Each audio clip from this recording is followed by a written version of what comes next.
The 2008 economic downturn caused a lot of companies to try and reduce their overhead expenses by cutting expenses.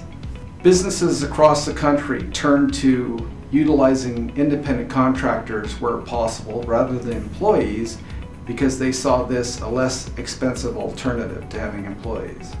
The logic was if you used independent contractors rather than employees, you got out of paying workers' compensation insurance, you got out of paying payroll taxes, and you got out of paying employee benefits. Some people even believe they had less exposure for employment-related lawsuits.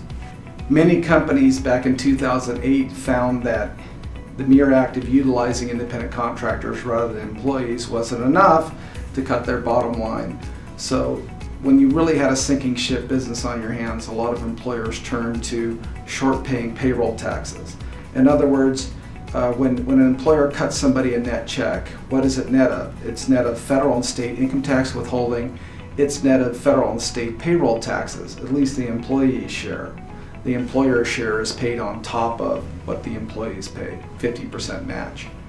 What employers were really doing to try and make ends meet is they weren't remitting the withholdings that was withheld from the net checks, both the income tax piece or the self-employment tax piece.